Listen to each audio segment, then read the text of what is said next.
Respeta, defende, sensibiliza, iguala, vive e deixa vivir. Ese é o lema baixo que se engloba ao proxecto co que se busca visualización e sensibilización do colectivo trans.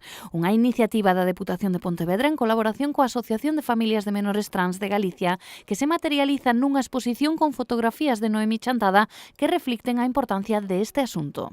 Esta é unha exposición moi importante, a exposición Sorrisos Transformadores, porque trata de falar e de visibilizar, de facernos reflexionar sobre unha cuestión que hoxe en día afecta a moitísimas persoas.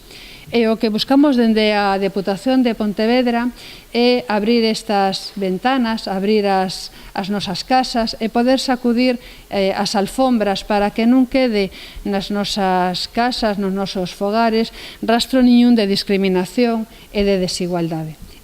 Esta iniciativa trata de prever comportamentos discriminatorios por orientación sexual ou identidade de xénero e combater o acoso escolar por estes dous motivos, favorecendo a visibilidade do alumnado e a plena normalidade das orientacións sexuais e as identidades de xénero. Deste xeito, paralelo, desenvolveránse diversas charlas informativas destinadas principalmente á comunidade escolar como a que se impartiu esta mañá no Auditorio da Xuventude de Cambados. Está claro que nadie somos iguais a outra persoa, non? Todos somos diferentes, é certo.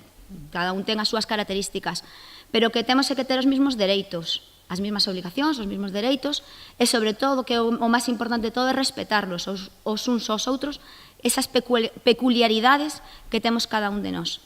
A exposición fotográfica que pode visitarse no Salón de Plenos do Concello inclúe imaxes de persoas que mostran unha parcela da súa vida acompañadas dun texto que reflicte unha frase ou idea.